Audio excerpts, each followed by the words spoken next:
This is Sister Sajdah Muhammad. We are proud to announce that the Sajdah House commemorative Elijah coins are finally here.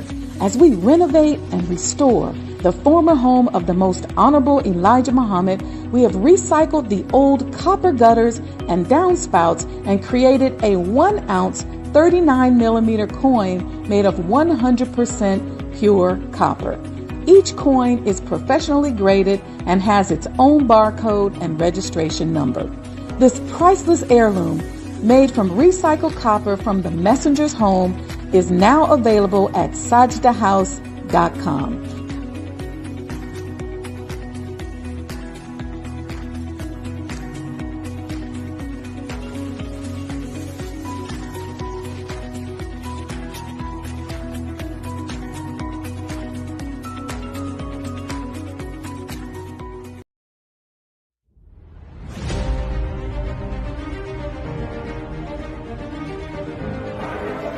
You belong to yourself.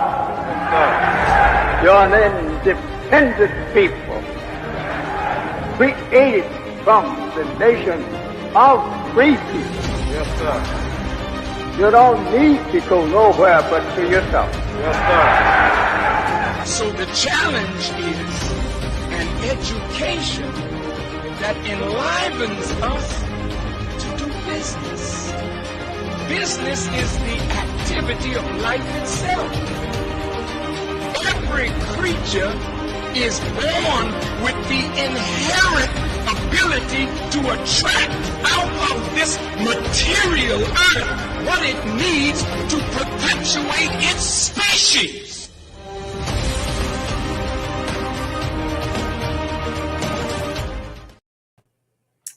Welcome, conscious entrepreneurs, and assalamu alaikum.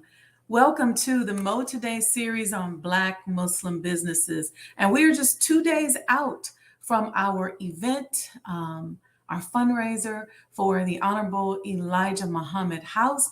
And we're going to be talking again today, sort of like part 2 from yesterday.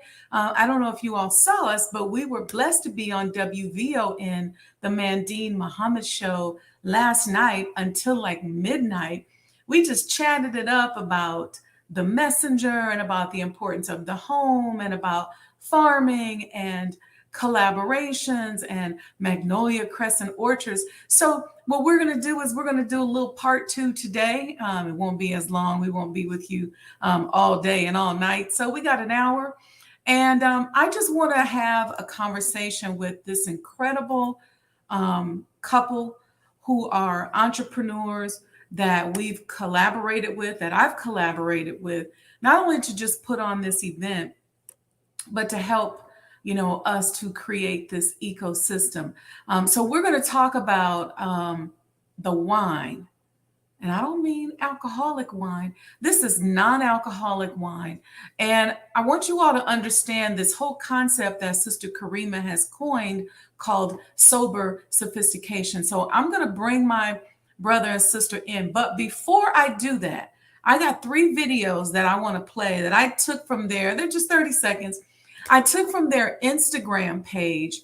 And on that page, they've got some pretty cool stuff related to the tastings and just the whole idea behind sober sophistication. So check these videos out. There's no alcohol challenge. Here we go. Sure. So she's trying the, was that the Moscato?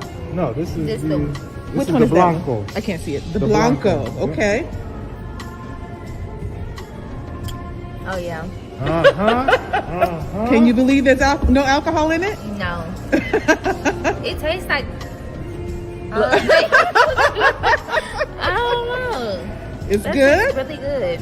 Wonderful. We're glad you like it. Good. It tastes really good. How much is I can sip on that. See, you can sip on that and then And be all be right. all right. Can drive home. No problem. It's really good.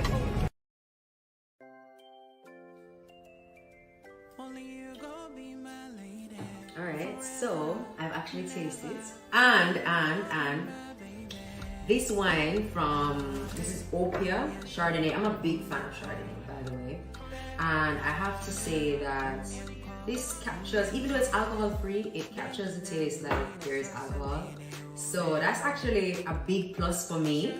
And you can definitely check this out at Magnolia Crescent Orchards. Big up on yourself because this are shots. Yeah.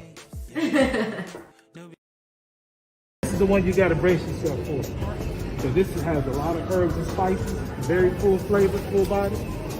It's an aromatized wine. It will put you in the mind of a port wine or a dessert wine. Okay. It's called our vermouth. Okay.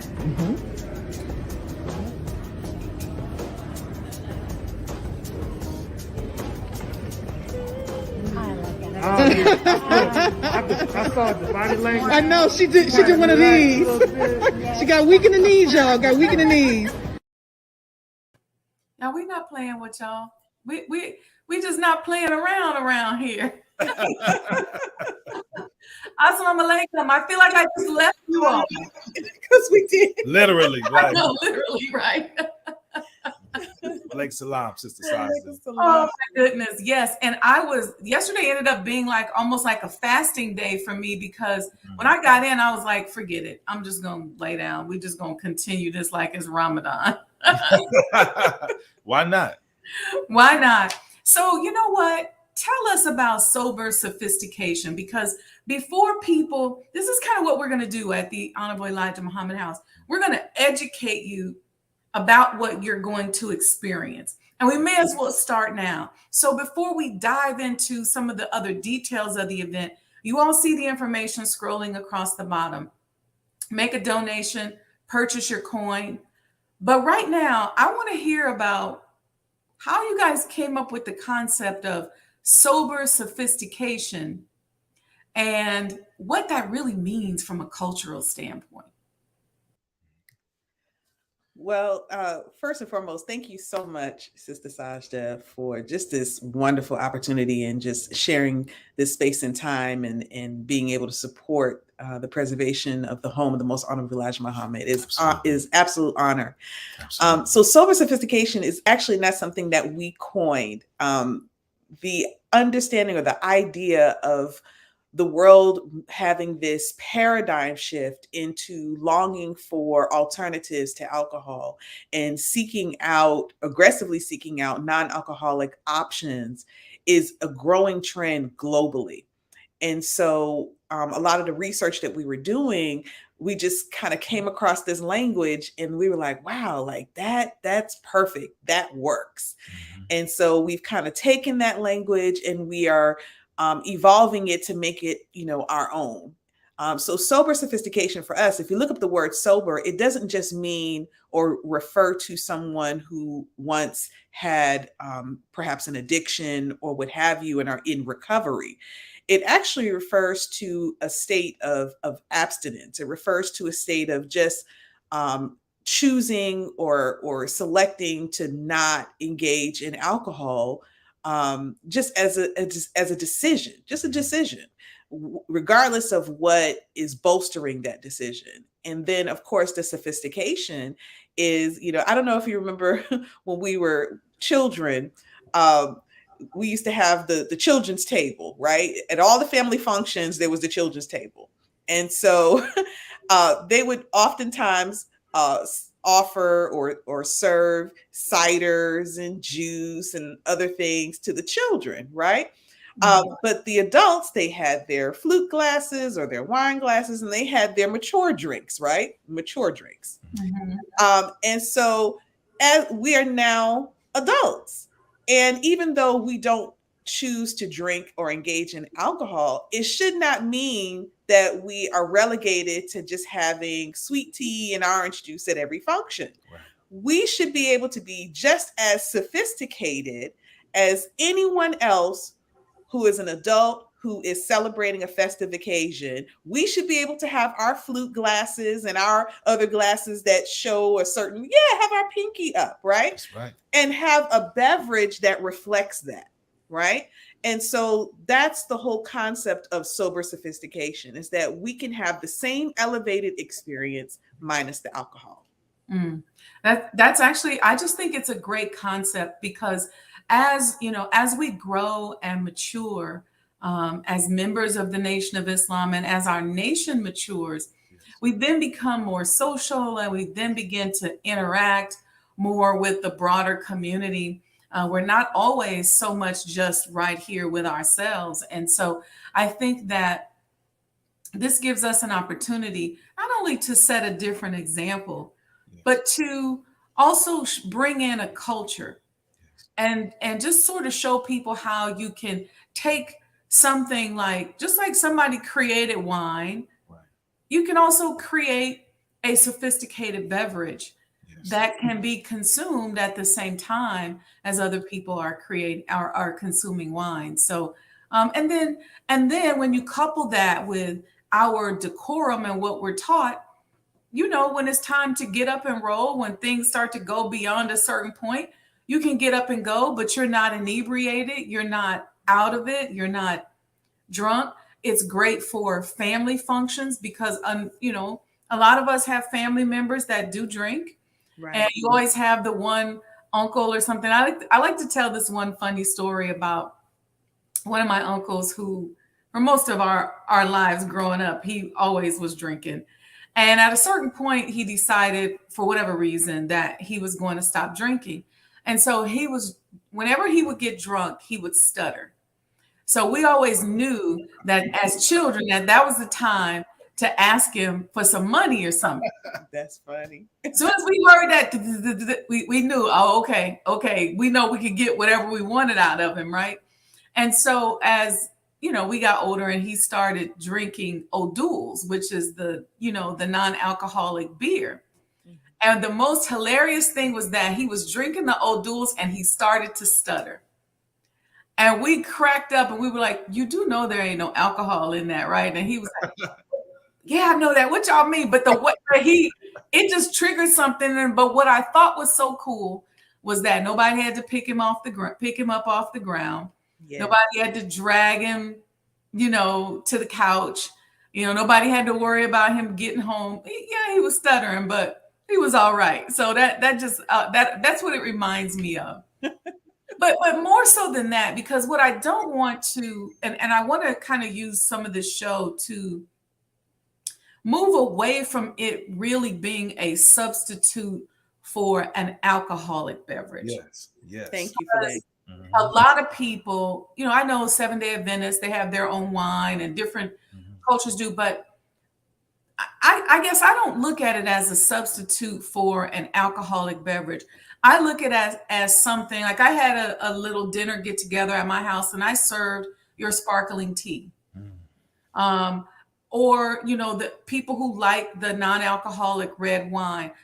So I want to talk a little bit about that takeaway, because what I don't want is people who are a little pious and a little spooky to go, well, I don't want nothing like that because it makes me seem like we still trying to pretend like we drink wine, but we're not. Let's talk a little bit about it being more than just a substitute for an alcoholic beverage.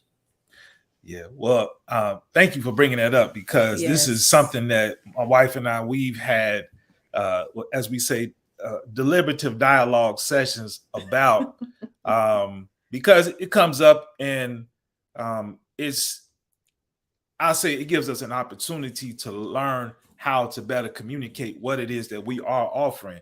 One of the things, because I think the energy that we receive sometimes is that what we are offering is like a gateway back to the consumption of alcohol. And being in the Nation of Islam, we've been given ways through the foods that we eat to get us away from these things. So instead of the sweet potato pie, we were given the bean pie. Instead of consuming sweet potatoes or yams, we learned how you can candy carrots or have butternut squash. Some of us who consume meat, we get away from pork bacon and now we consume turkey bacon. So are these things trying to get you back to this old pattern or behavior? Of course not. But we are trying to get away from these things that have been vices for us and that have kept us from living the life that God intends for us to have. And so we are, I think, more so than a substitute, because I don't even think we necessarily use that term. We use the term alternative. Right. You have this, but you have something else. So Mhm. even in the space of non-alcoholic wine or non-alcoholic beverages, you do have things that and have some, very minor level of alcohol in it.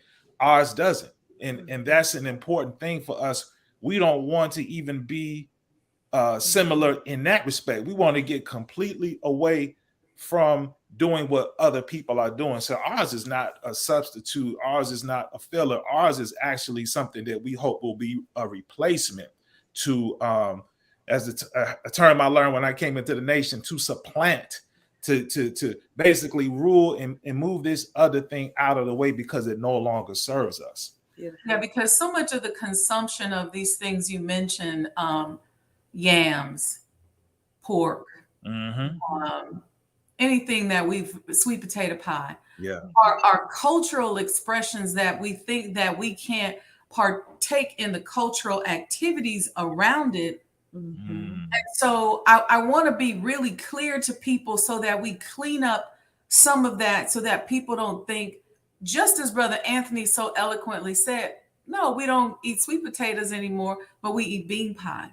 Yes. Around the holidays, you have a lot of people who now eat bean pies. Yes. That's right. So we're talking about a sophisticated drinking program, poor culture, however you want to see it, that is not an alternative. It is not a gateway.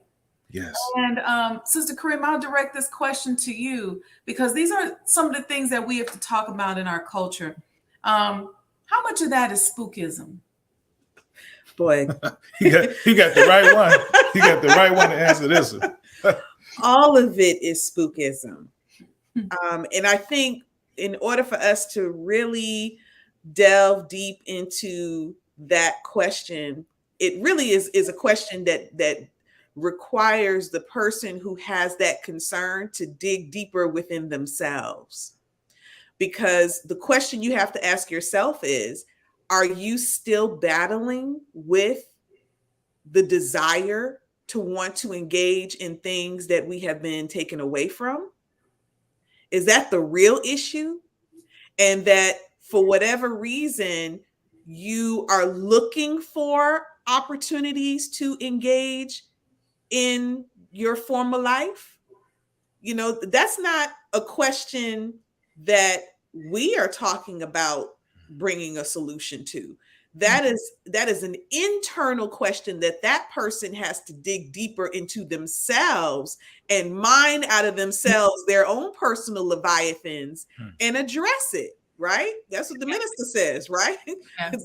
The leviathan is fictional, but what it represents are these internal demons that we may not be aware of. And so we have to engage in that self-analysis to find out, where is this coming from? Why am I having these feelings of apprehension, or why am I challenging this in this spirit, in this manner? Right. What we are offering really is quite medicinal. Yeah, but you don't challenge Welch's sparkling grape juice. No, we don't. That's your event. We don't challenge, and we've heard this too. We don't challenge the grape juice. We don't challenge the bottle that the grape juice is in, right? Even with cider. The non-alcoholic sangrias that a lot of our stores we don't challenge mocktails. We don't challenge any of those things. We don't challenge. Look, we don't even challenge when we go out to a restaurant and they put a glass bottle of water in front of us. Oh, well, that bottle, it looks just like an alcohol bottle. I'm not going to drink it. Like, as crazy as that sounds, that spookism, unfortunately, is still a part of many reality. It's like we've taken our spook ways and we've superimposed faith on top of it.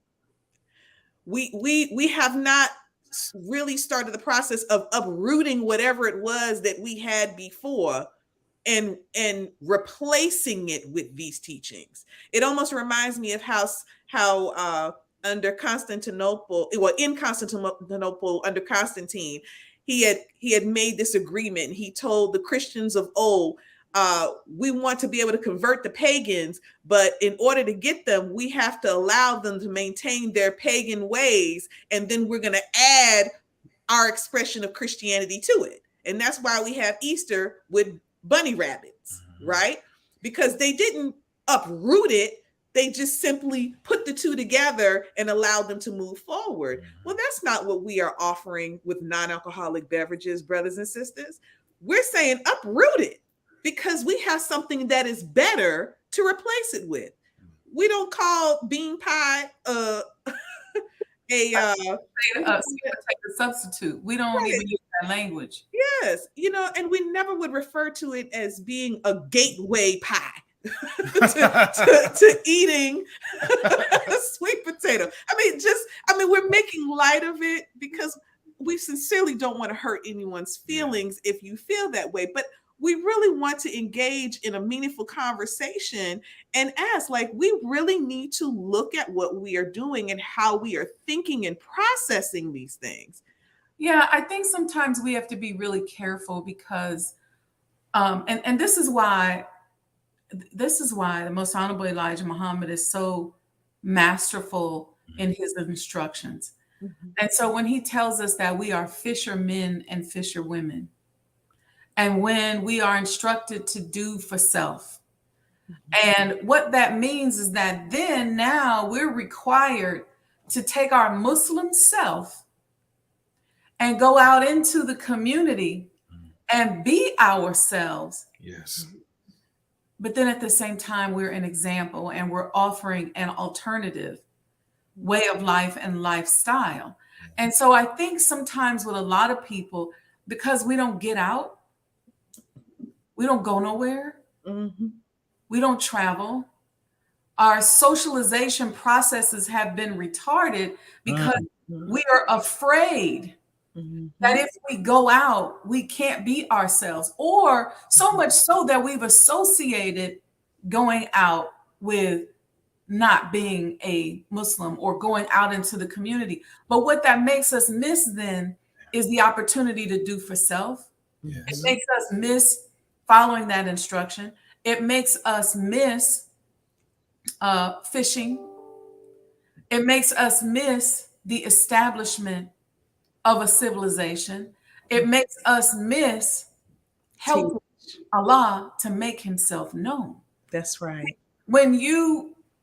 I was put in a situation that when I first came in the nation, for a number of years, that was the only people I was around. That was kind of all I did. And then I was thrust out into a world where, in order to, I guess, perpetuate my career and do for self, Allah started moving me around.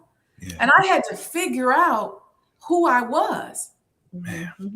I had to figure out my authentic self because what I did not want to do was become a lost found again. So I had to figure out who I am in my heart, who I am in my mind, how I present myself that lets me know, and then the world, that I've been taught by a man who was taught by a man. So having those interactions and things like that really help you to discover your authentic self and discover who you are. And so I would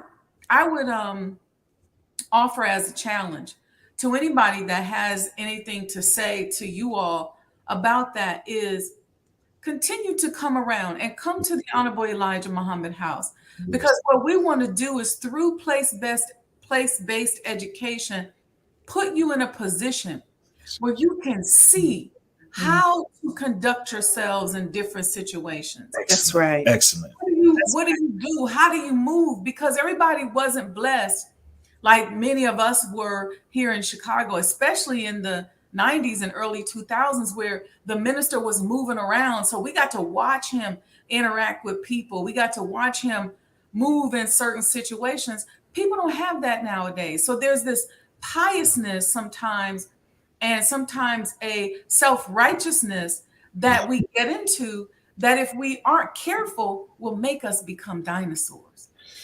Can I say something? Man, you said so much. Good Lord. Karima, can you put people want to know where to order? Oh, That's my Vanguard for Life sister, Chef D. Marie. Yes. Mm-hmm. Cake by the pound. Sisters fierce.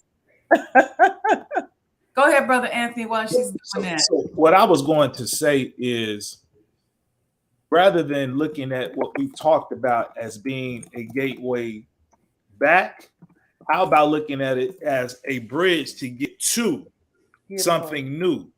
We are attempting to, by Allah's grace and mercy and everything that we're doing, we're trying to build a bridge to take you from an old reality and bringing you into a new way of being, a new existence. You know, I think, and I don't want to harp on this too much, but I do also think part of this spookism is probably a genuine sense of fear that we want to protect what we have come into contact with as this new way of life in Islam.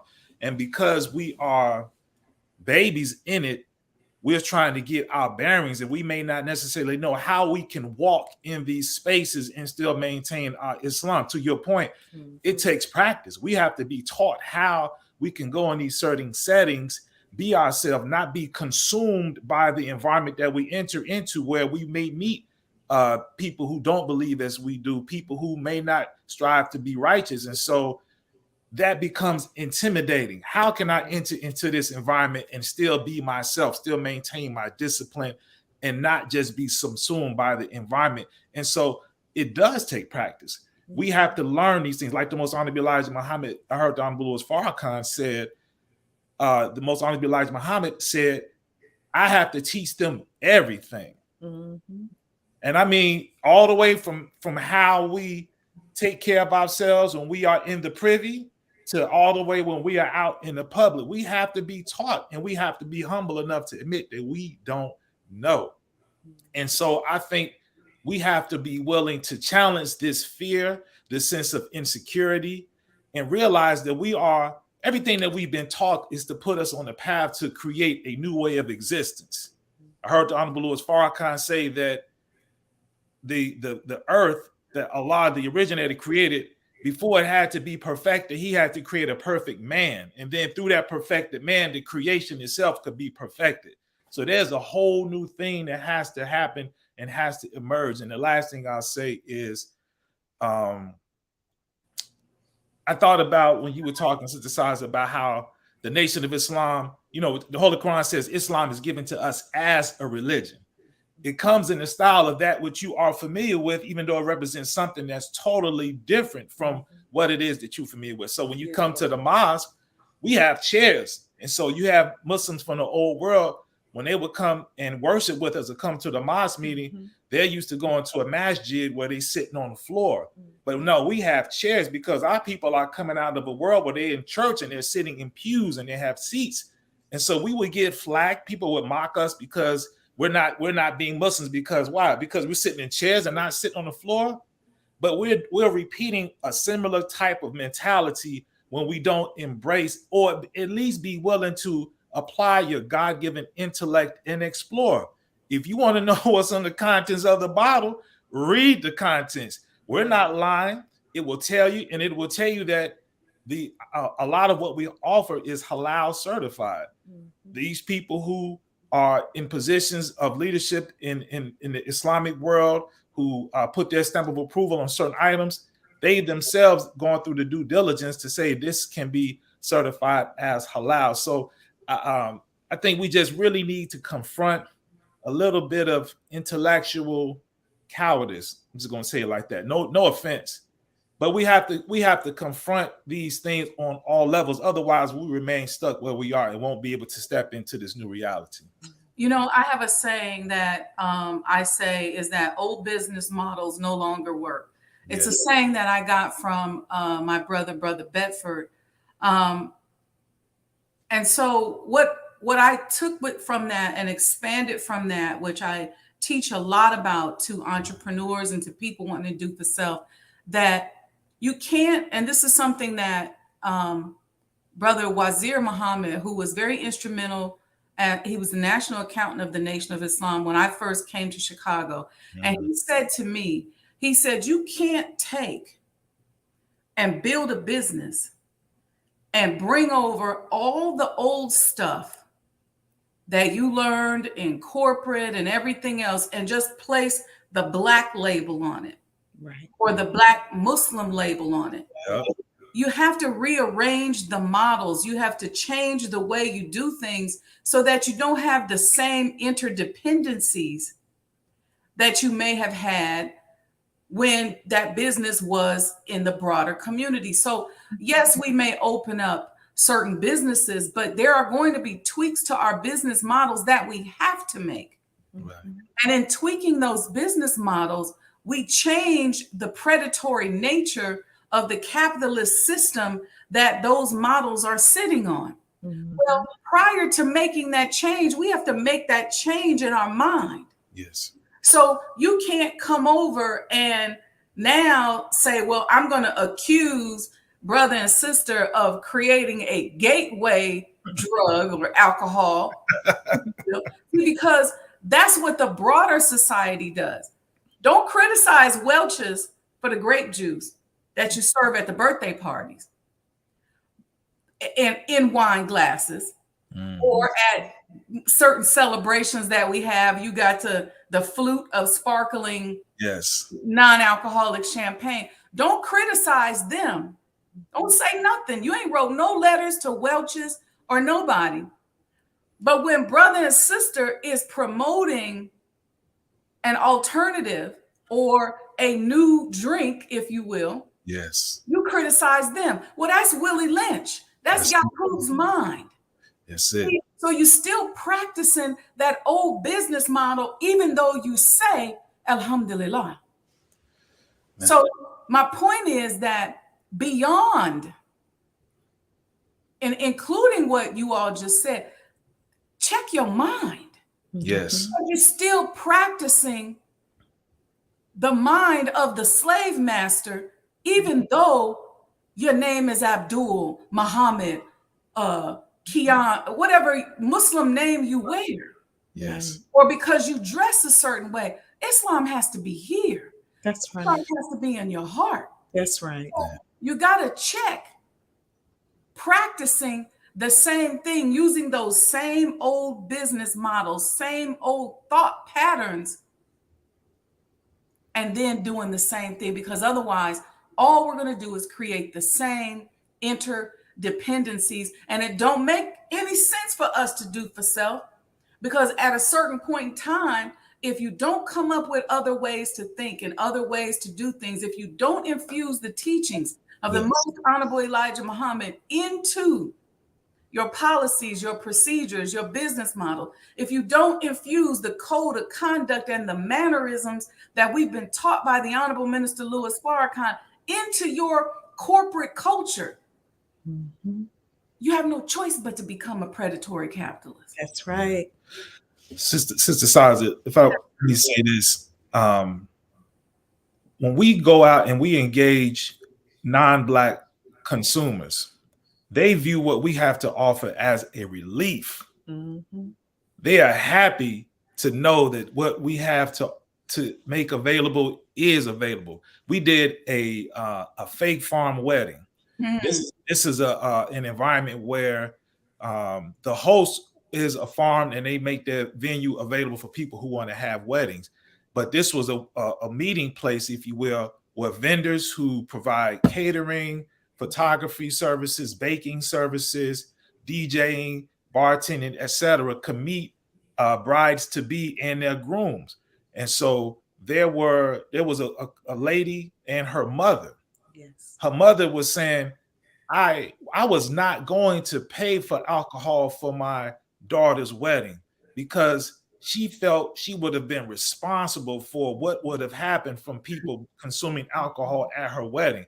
But when she saw us with non-alcoholic wine, she said, now this I'm willing to pay for. She sure did. We had brides who said, man, I wish I would have had this at my wedding. Yeah. You know, and so what I'm saying is another thing is we wait for others to validate the benefit of what we already have amongst ourselves. Yeah, but Brother Anthony and Sister Karima, when you all are talking in this broader community and you're coming with your beautiful spirit, see, this is what I'm talking about, establishing Islam through trade routes and entrepreneurship and doing business. When people meet you all, when you all are showing them a new way to think and a new way to be and a new way and alternative ways, what are they going to say? Who are you? And even if you never say anything about the Most Honorable Elijah Muhammad or about the Honorable Minister Louis Farrakhan, they're going to look you up and find out. Come on now. You now have softened the way for them. Come on now. You've helped them. You can be around just about anybody that I've done business with. My business partner at the surgery center, the micro hospital in Maryland, that we were working together for 13 years. You can be around my biological brother, my cousins, and you will ask yourself, are they in the nation? I'm not running around teaching every day, but I am teaching. You're living it. Conduct through them watching my example. And then when Allah blesses us, when you pull up a certain way, when you key in a certain way, when you're representing a certain way, when you're talking a certain way, when you're winning certain battles, when you're conducting yourselves a certain way, when they're having a good time around you, right? Well, I don't know what it is, but it's something about whatever she's doing. It's working. It's worth looking into. Allah. So I really wanted to start the show off like that because that was on my spirit. Yes, ma'am. Thank you. And I'm one of these persons that generally, if it gets on my spirit, is probably because it's being said. And so, you know, so as we move into the fundraising event, establishing our culture, making connections. Yes. I think it's important that people understand that. And I'm really addressing that to us in our community. Yes. Who sometimes don't support and who sometimes shadow boycott in the name of being pious and self-righteous. But yet you would judge my brother and sister in the vein of Willie Lynch. But they both sins if that's the case. Yeah, you know, Sister Sajdah, you taught us the last time we were on your show. You gave us a jewel in referring to what we're attempting to do as decolonizing the taste buds. Yes. And so, as you're saying, the decolonization process, in terms of what we're doing, it can start with the taste bud, but it's still at the same time it has to go further into the mindset, because that's where we at now. We have to continue to push forward with decolonization of the taste buds and decolonization of the mindset. That's right. And again, it's like the minister did the lecture. I accept the challenge. We accept it. It gives us an opportunity to be sharp and to learn. Like one of the commenters in here is learning how to connect and to cultivate our people. You know, we see this type of response as a way for us to refine our language and refine our way, so that if there's anything that we are doing that could be made better in our presentation, we want to be found doing so. But at the same time, please meet us in the way of being willing to challenge the things that are going on in your mind, like my wife was speaking about earlier. Whatever that's happening internally, be willing to confront it and really ask yourself, why do I feel like this? Yes, ma'am. So, well, look, thank you so much for joining this episode. And we thank Sister Sajdah for inviting us here today. Yes. This Friday, The reason why we are on this program is to talk about the Donate and Sip. This is an effort to help complete the restoration project for the home of the Honorable Elijah Muhammad, which was recently awarded national status. The former home of the Honorable Elijah Muhammad at 4847 South Woodlawn is now considered a national landmark. We already knew for our nation it was a national landmark, and it is a national treasure, but now the whole world will recognize that it is indeed a national landmark. Dare I say it, global landmark. And one thing my wife was sharing yesterday, Sister Sajdah, she's visited places in Rome, in Jerusalem, these holy houses, these shrines. And she said it did not have the same energy. It did not have the same resonance in her spirit and in her being as when we stepped foot and walked up the different flights and levels of the home of the most honorable Elijah Muhammad. So, you know, I give the floor back to you, Sister Sajdah. Well, I thank you for that. The home is sacred space. Yes, it is. It truly, truly is sacred space. And the Honorable Minister Louis Farrakhan told me that I was right to call it a sacred space because it became a sacred space when God decided to move in. Yes. And I think it's important that we convey that, not think, it is important that we convey that to people. Why? Because we have to be passionate about our history. Yes. We have to be so passionate that we put our money behind it. That's right. I'm so passionate that I put my savings, my fortune behind it. I've liquidated businesses and homes. Why? Because we have to be passionate. Who else is going to be passionate about our history if we aren't? That's right. No one. See, we have to ask ourselves, what are we really doing? Because most times we either are acting like a slave or a slave master. But where's the civilized action? You're not civilized just because you talk a certain way. That's right. Because you dress a certain way. That's right. Because you act a certain way. That's all part of civilization, the acting, the dressing, the presentation. But how are you thinking? What do you value? See, aside from the exterior appearance, it now goes into what do you value? What's important to you? Excellent. What do you invest in? What do you put your money behind? What do you want to see? That's also what we are showing and teaching people, that it is important to preserve these properties because our history happens on everyday blocks and everyday homes. That's right. I say this all the time with the Great Migration. We don't realize we skip over that period from 1918 to about 1972. You got a whole gap in there where Black people migrated to northern cities and became influencers and inventors and iconic people, most of which we don't really know anything about because they then came through our neighborhoods and regentrified us. Then they put highways through our communities. The homes got torn up. People moved to the suburbs. They don't want to talk about being Black anymore. They don't want to talk about where they came from. So many of us come from very rich, iconic people who were the first to do most of what they've done. And so this period in our history, that period of the Great Migration, is one of the greatest periods. Yes. That's right. That, you know, in the history of Black people, because this is where you start to see the Messiah start to form and move forward and start to attract people and transform minds. And so That's right.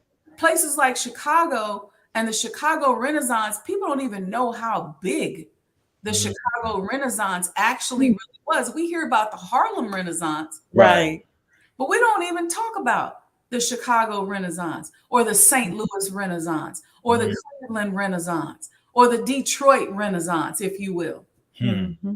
So right now, what I'm talking about is let's create a new Renaissance of preserving our history, investing in ourselves, controlling our narrative, telling our own stories. Mm-hmm. It's time for us to own and monetize our own history. That's right. Absolutely. Right. That's why we're having this fundraiser. This Yes. is why I put 85% of the $4.2 million up myself, Mm. because I don't want y'all to be able to say, well, she asking us for money, but she ain't got no skin in the game. Oh, I got a whole lot of skin in the game. You got Oh, more than skin. bones. Soul in this game. That's right. That's right. I presented before the council. Brother Dr. Wesley said something that he pricked my heart, because he said, your heart is exposed. Mm. And I said, you're right. There's no chest covering on my heart anymore. It's out there. That's right. It's open. That's And right. I'm saying, I'm bearing my exposed heart to you all. Beautiful. Help us with the completion of this home. The finish line is right there. We have people from our U.S. government, people all around the world who are sending in letters of support, who are saying how much they want to help us. So many prayers, but now we need some checks. Absolutely. That's right. Absolutely. Absolutely.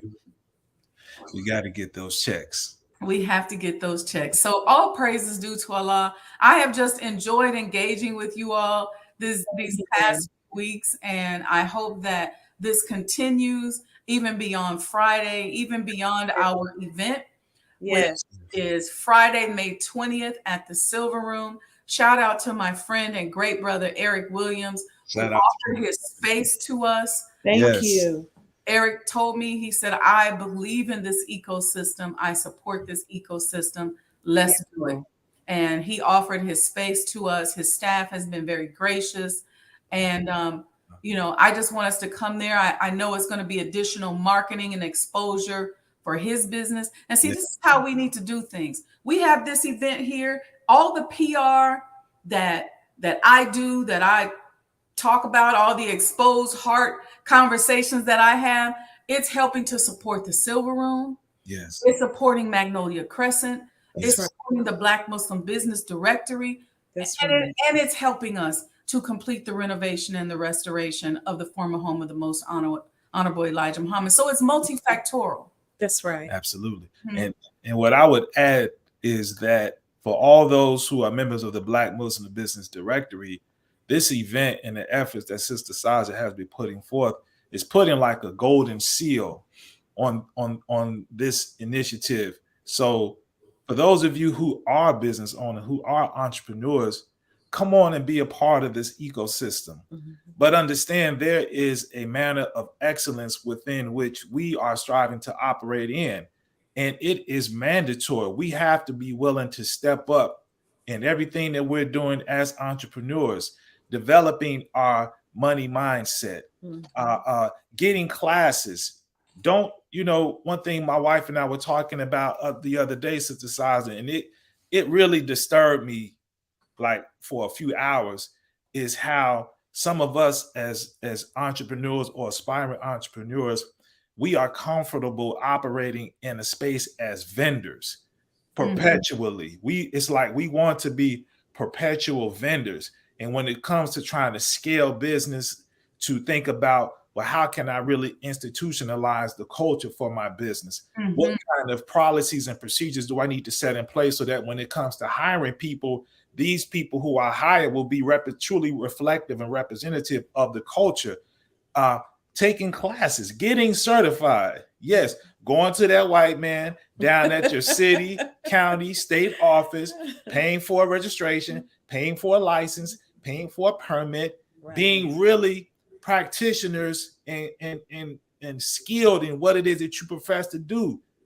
Go through these processes and so that you could become a part of this, because I could speak for my wife, and I think I could speak for my wife, that if you are claiming to be a part of this and you're not stepping up to being the best version of yourself as an entrepreneur, I'm going to challenge you in a good way, because it's too much at stake.